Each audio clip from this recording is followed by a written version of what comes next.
sebelumnya nih Mas Rizal ya? Ya, benar. Iya, saya juga mau menyapa semua yang sudah hadir di sini. Selamat pagi, Assalamualaikum warahmatullahi wabarakatuh. Juga yang mungkin nggak ada di website tapi menyaksikan di platform lain ya, yang di YouTube ataupun yang di lainnya. Terima kasih sudah bergabung. Jadi hari ini saya ingin sharing pengalaman. Tadi sudah disampaikan ada beberapa pengalaman saya yang mungkin bisa menjadi inspirasi juga nantinya buat teman-teman yang harus atau bertugas menjadi seorang public speaker. Sebetulnya kita adalah PR dari diri kita masing-masing ya. Jadi apapun yang kita komunikasikan yaitu adalah representasi dari siapa kita. Untuk itu kita memang harus wajib kudu punya kemampuan komunikasi yang baik untuk bisa merepresentasikan diri kita juga dengan baik gitu. Nah tadi udah disampaikan juga nih sama Mas Rizal bahwa hari ini dengan adanya pandemi banyak event-event yang offline semuanya dialihkan ke event online seperti ini. Maka dari itu kita semua harus punya kemampuan yang cukup mumpuni untuk bisa berbicara sebagai speaker ataupun sebagai moderator ataupun sebagai host misalnya di acara webinar seperti ini. Oke, baik.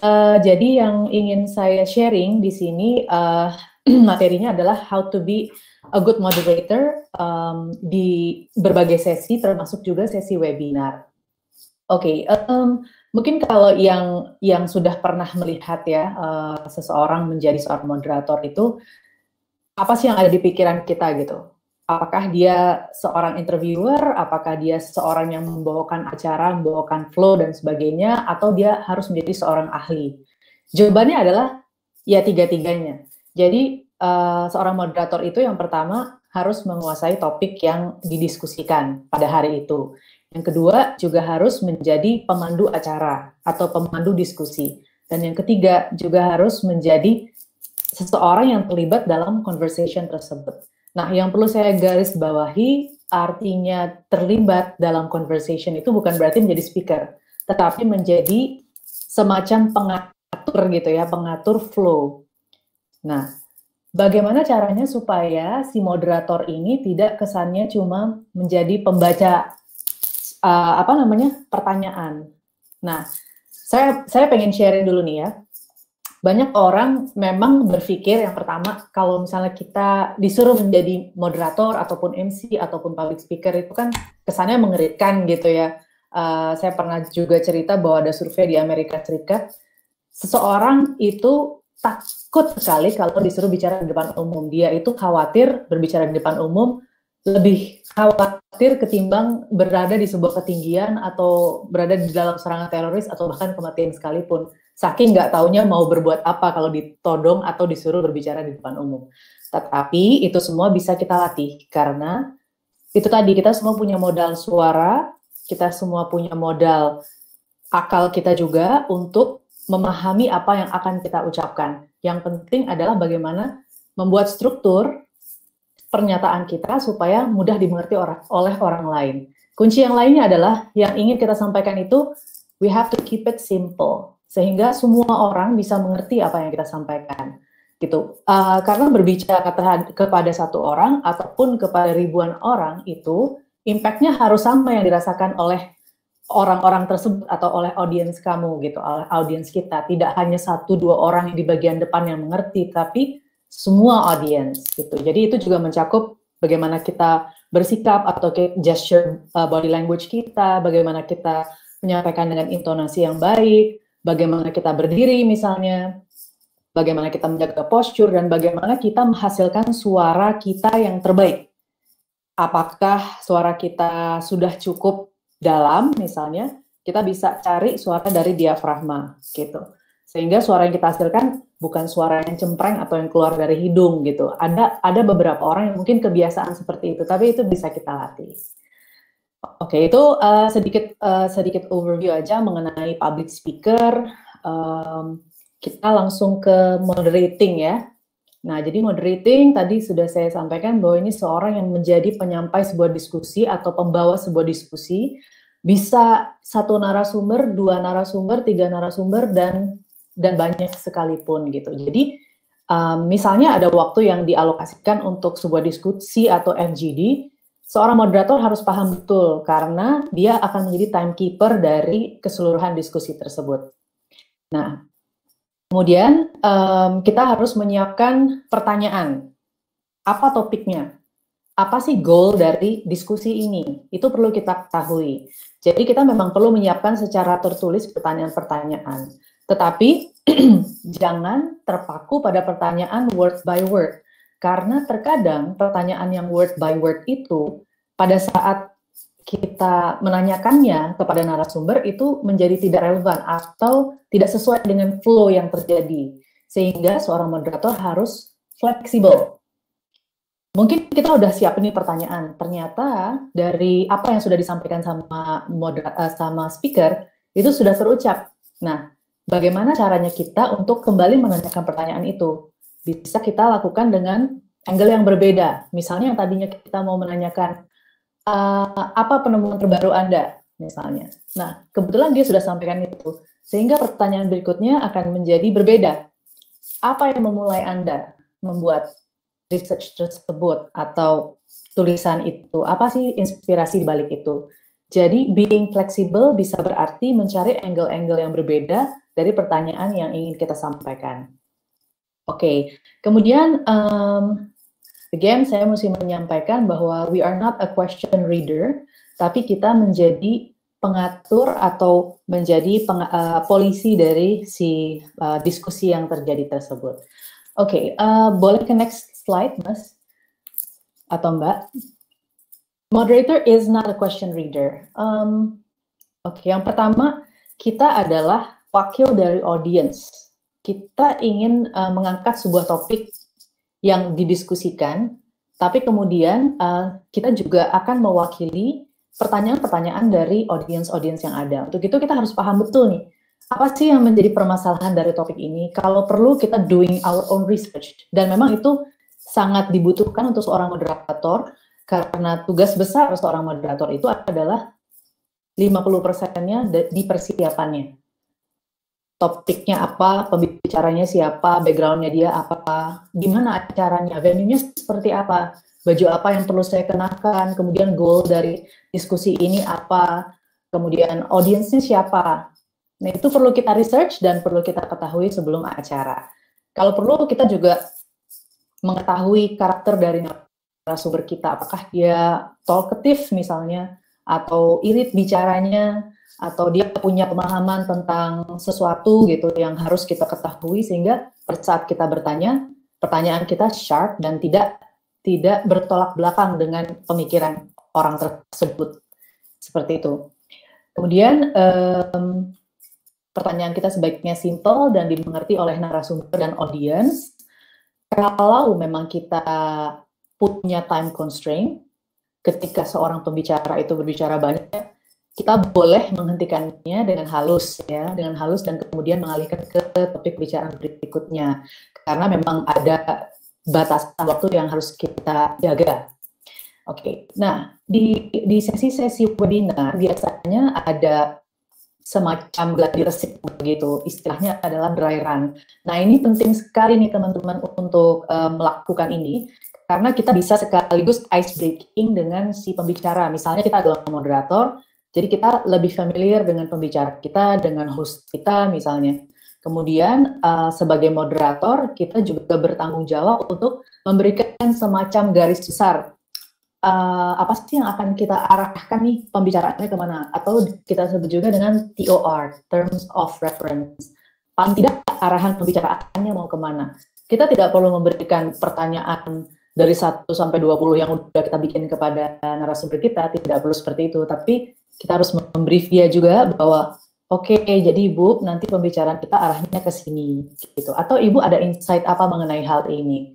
Jadi cukup kita pelajari juga sebelum kita mulai event di hari H-nya.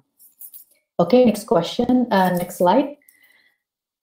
Nah, environment dari get balanced info ya. Get balanced info ini maksudnya kalau kita memiliki banyak narasumber, ada narasumber yang punya strong personalities, dia bicaranya banyak, kemudian dia mungkin punya pangkat dan sebagainya, punya titel yang lebih tinggi dibandingkan narasumber yang lain misalnya.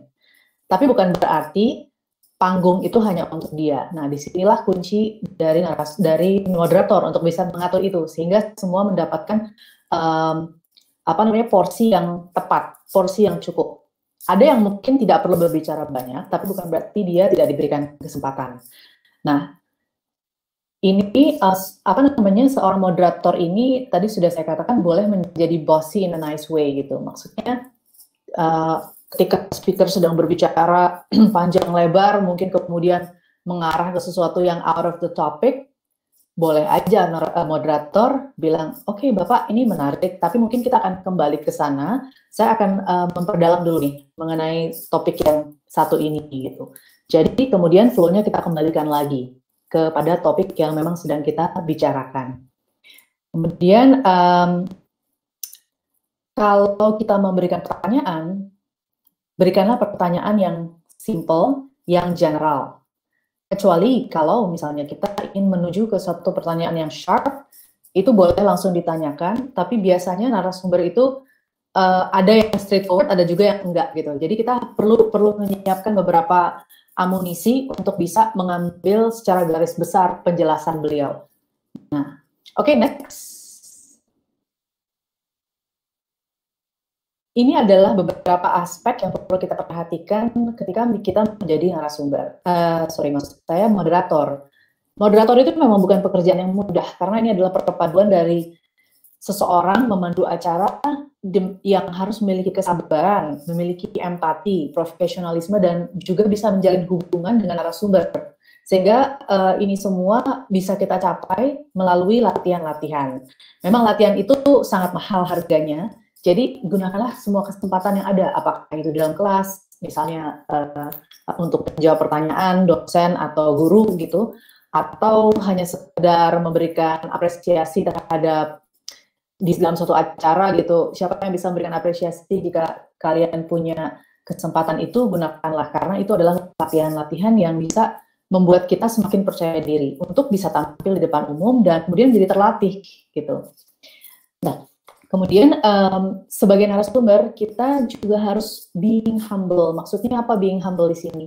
Maksudnya being humble itu kita bukanlah seorang expert gitu, tetapi kita bertugas untuk menggali informasi dari narasumber yang kita punya. Jadi kita harus respect kepada semua narasumber, detailnya mereka apapun itu harus kita respect karena mereka di situ pasti ada sesuatu yang penting untuk disampaikan. Sehingga kita harus punya pertanyaan yang tepat juga untuk mereka. Nah, kemudian observant. Observant ini bisa diartikan kita harus on dari mulai awal moderating session sampai akhir. Kalau dalam sesi webinar ini mungkin kan moderatornya nggak muncul nih, seperti misalnya pada saat saya berbicara gitu ya. Tapi kemudian nanti pada saat ada sesi diskusi atau question and answer session, itu juga moderator sudah paham betul apa yang disampaikan si narasumber tadi, sehingga observant ini menjadi penting. Active listening itu menjadi penting karena kalau kita tidak mendengarkan, walaupun pertanyaan-pertanyaan kita udah luar biasa bagus dan luar biasa kritis, tetapi kemudian kalau kita tidak mendengarkan apa yang menjadi penjelasan narasumber, kita sebagai moderator bisa lost dan tidak mengikuti flow dari obrolan atau diskusi tersebut. Selain itu, kita juga harus be patient, artinya kita dengarkan dulu apa sih yang ingin disampaikan oleh si narasumber, sebisa mungkin tidak kita cut, kecuali kalau memang tadi itu sudah bercabang pembicaraannya. Nah, karena waktu juga nih yang membatasi, maka dari itu kita yang harus ambil peran untuk mengembalikan flow tersebut. Be empathetic, itu artinya kita bisa menempatkan diri kita dan mengerti dengan secara pikiran dan juga dengan hati apa sih yang disampaikan narasumber, sehingga kita bisa mengerti kenapa beliau atau seseorang itu menyatakan hal tersebut, sehingga ketika kita ingin menanyakan hal berikutnya kita bisa mengerti dengan yang tadinya kita cuma tahu dari luar, sekarang kita sudah tahu dari dalam, dari orangnya langsung. Maka dari itu empathetic ini perlu kita berlakukan juga sebenarnya bukan hanya kepada seorang narasumber di sesi moderating, tapi ketika kita berkomunikasi dengan orang lain, mendengarkan dengan hati, mendengarkan dengan empathetic itu tadi. Oke, next slide. Know who your speakers are. Ini gambar ini adalah terakhir webinar atau webinar yang pernah saya lakukan juga di Bisa AI ini dengan 8 narasumber, dan ini harus dibagi semua waktunya supaya kesempatan bicaranya ada. Ada yang berbicara lebih banyak, it's okay, tapi harus kita atur dengan baik. Kemudian kita harus mengetahui masing-masing background dari speakers ini. Topiknya kan biasanya cuma satu, tapi kemudian insight dari masing-masing speakers itu pasti berbeda. Nah, untuk bisa mendapatkan pertanyaan yang tepat, kita harus tahu background dia seperti apa. Kemudian, ini agak out of topic, tapi saya ingin juga mengingatkan, misalnya kita dalam webinar sebagai moderator atau speaker, kita harus memperhatikan posisi kita di depan layar. Ibaratnya kita seperti pembawa acara TV gitu ya. Depan layar cuman ada sekotak itu, tapi paling tidak terlihat setengah badan kita. Kemudian ada headroom, jadi nggak langsung deket banget gitu, semuanya cuma muka kita. Ada headroomnya, kemudian setengah badan, gunakanlah pakaian yang tepat, tidak berlebihan. Kemudian juga jaga supaya ekspresi muka kita itu tidak cemberut, ataupun tidak terlalu serius, ataupun terlalu smiley. Jadi half smile, netral, tetapi enak dilihat, dan apa ya, orang juga pada saat melihat kita gitu, tidak berpikiran yang aneh-aneh gitu, kenapa kok dia serius sekali ya, atau kenapa kok dia kelihatannya sedih gitu misalnya. Jadi keep it neutral, half smile is the best way to do it. Oke, kemudian kita juga harus siap-siap nih, kalau di sesi-sesi webinar itu kan adalah glitches yang terjadi, misalnya narasumbernya belum bisa masuk ke dalam room, atau tiba-tiba connection-nya terputus gitu ya. Nah, kita sebagai moderator juga harus bisa menghandle situasi. Jadi misalnya tadi dengan menguasai topik, kita mungkin bisa mereview kembali apa yang kita bicarakan. Si narasumber yang belum masuk ini siapa sih dia? Gitu. Itu bisa kita coba ulang lagi. Kemudian kita juga bisa actively asking the audience, misalnya apa sih pertanyaan yang paling ingin kamu tanyakan kepada si A narasumber ini misalnya. Apa sih yang menjadi sesuatu yang penasaran nih selama ini belum kamu ketahui. Nah, itu kita harus bisa menjadi kreatif, karena expect the unexpected di dalam webinar itu banyak sekali, terutama webinar yang ya digital seperti ini. Oke, terus juga kalau dilihat di sini juga ada kolom chat dari public. Nah, itu juga harus diperhatikan oleh seorang moderator dan speaker. Di situ biasanya ada pertanyaan, atau misalnya just saying hi gitu. Terima kasih sudah ada di sini. Misalnya ada yang kemudian mengetik dan apa kabar Mbak, atau apa kabar Mas, saya ingin dengar nih apa pernyataannya atau insight dari Mbak. Nah, itu bisa kita sapa juga gitu, sehingga atmosfer dari webinarnya menjadi lebih warm, lebih familiar buat semua gitu. Atau ada pertanyaan, nah si moderator ini nanti kan bertugas untuk merangkum pertanyaan. Kadang-kadang ada pertanyaan yang sama, 1, 2, 3 sama. Nah, ini bisa kita rangkum. Nah, active listening yang tadi saya sampaikan juga ketika pembicara berbicara, kemudian ada pertanyaan muncul, teng gitu ya di publik. Nah, si moderator kan udah lihat nih, oh ini kayaknya pertanyaan ini related to yang apa sedang disampaikan oleh speaker tadi. Nah, bisa setelah dia ada jeda berbicara, kita bisa langsung, nah ini kebetulan ada pertanyaan juga nih dari A misalnya, B dan C. Ini bisa kita jawab sekalian mungkin ya Pak atau Bu. Nah, sehingga nanti speaker bisa langsung commenting on that gitu. Oke, next slide. Ask probing questions. Biasanya pertanyaan pertama itu kan general yang kita sampaikan kepada narasumber gitu ya. Yang penting jelas pertanyaannya. Nah, tapi ada juga narasumber yang tidak to the point. Untuk itu kita harus punya amunisi itu tadi untuk kembali menanyakan, atau probing questions ini harus terus kita tanyakan. Kata-kata kuncinya adalah why, kenapa sih pemerintah melakukan hal tersebut misalnya, atau apa yang menjadi tujuan, sehingga kita bisa menindaklanjuti statement dari narasumber tersebut. Why, what, dan juga how, bagaimana. Nah, probing questions ini biasanya kita tanyakan untuk mencari sebuah detail dari matter tertentu atau masalah-masalah tertentu. Bisa aja dengan pertanyaan seperti ini misalnya, boleh dijelaskan lebih lanjut Pak mengenai hal ini? Apa maksud yang tadi Bapak sempat sampaikan? Itu maksudnya apa? Nah, itu boleh kita tanyakan seperti itu, dan juga bisa sharpening jawaban si narasumber. Oke, kemudian jangan kita berasumsi terhadap apa yang sudah disampaikan. Maka dari itu probing questions menjadi sangat penting, karena bisa jadi mungkin saja hanya beberapa orang dari audiens yang mengerti gitu. Jadi seorang moderator harus mencoba untuk menggali lebih jauh lagi. Baik, next slide. Oke, ini adalah mengenai atmosfer itu tadi. Kita tidak perlu terlalu kaku. Topik-topik yang kaku kita buat menjadi lebih serius, tetapi juga bukan berarti moderatornya juga kaku gitu. Tidak seperti itu. Let's be human, communicative, conversational. Jadi apa yang disampaikan itu mengalir gitu. Sehingga mendengarkannya juga lebih enak. Apalagi kalau misalnya webinar kan hadirinnya atau audiensnya kan mungkin ada yang sambil duduk-duduk, sambil tidur-tiduran, sambil ngopi gitu ya. Jadi itu lebih flowing-nya lebih enak gitu. Nah, itu adalah tugas moderator. Oke, next slide. Mungkin tadi juga kalau misalnya seorang moderator, MC, ataupun host, public speaker itu ada satu aspek yang tidak boleh kita lupakan, ini sebelum kita ke slide ini, yaitu non-verbal communication, karena non-verbal communication ini sangat penting.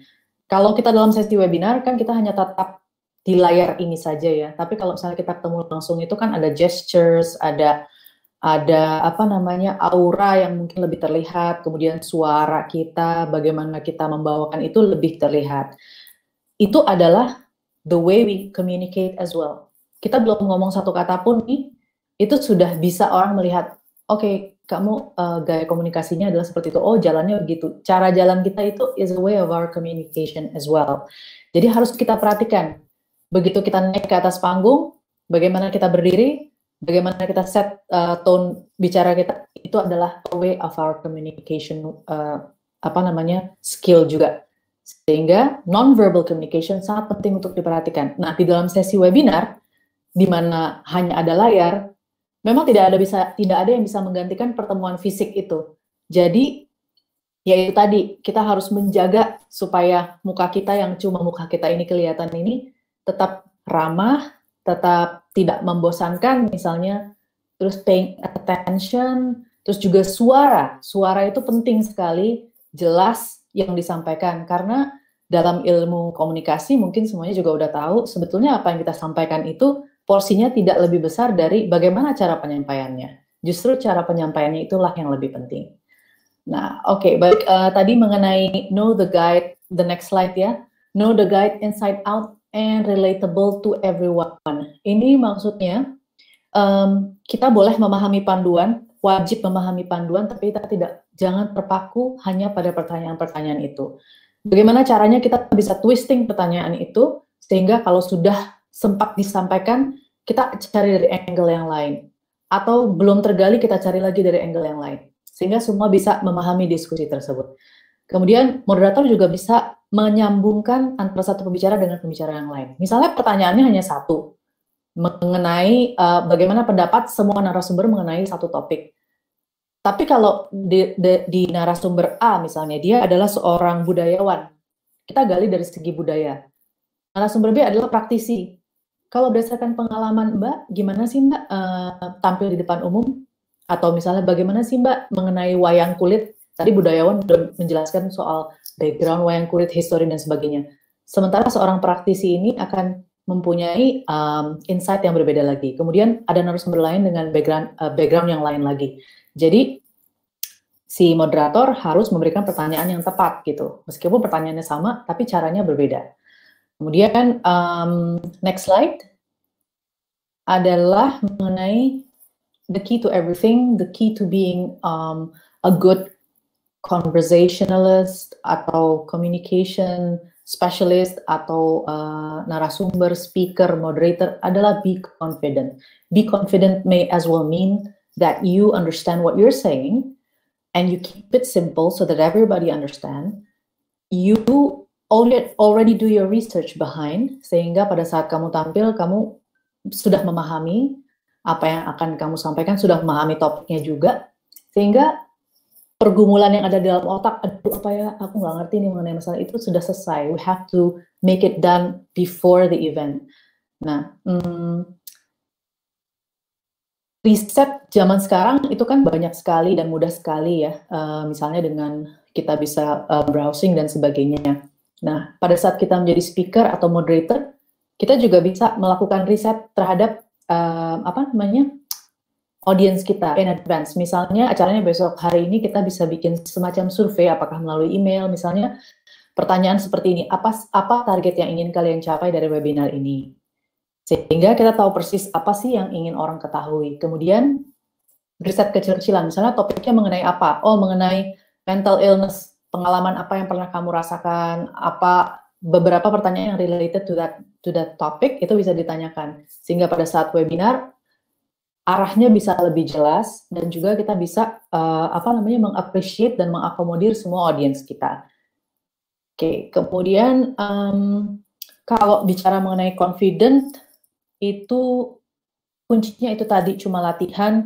Tadi sempat dibilang saya pernah ikut pageant A, B, C, saya sebetulnya bukan pageant minded kalau misalnya nggak karena ada faktor kebetulannya juga, karena dulunya saya cukup pemalu gitu ya, nggak berani ditampil di depan umum, tapi kemudian saya yakin bahwa semua orang punya porsinya masing-masing dan punya kemampuan untuk itu, asal kita mau dan kita berusaha.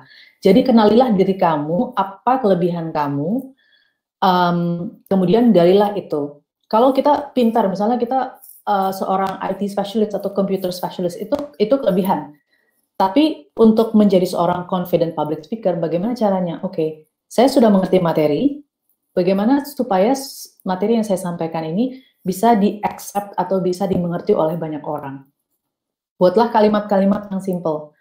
Karena seorang public speaker yang baik adalah yang bisa menjelaskan, atau seorang yang menguasai suatu topik dengan baik, misalnya guru gitu, bisa menjelaskan topik itu agar bisa dimengerti oleh siapapun yang menjadi lawan bicaranya. Itu adalah salah satu kunci dari be confident juga. Jadi kita pada saat ngomong nggak belibet gitu. Keep it simple. Kemudian juga key to being confident is we know the venue, we know the target of the discussion. Kalau misalnya kita membawakan MC, misalnya kita tahu eventnya itu santai atau enggak, kita pakai baju apa, kita duduknya di kursi tinggi atau kursi rendah, gitu kan. Kemudian apakah ini acara yang serius atau acara yang tidak, sehingga when we go up to stage, we know what we're facing, we know what we're dealing, gitu. Kira-kira itu yang bisa saya share untuk sekarang. Kalau misalnya nanti ada pertanyaan, silahkan saja. Ini kelihatannya sudah ada sih dari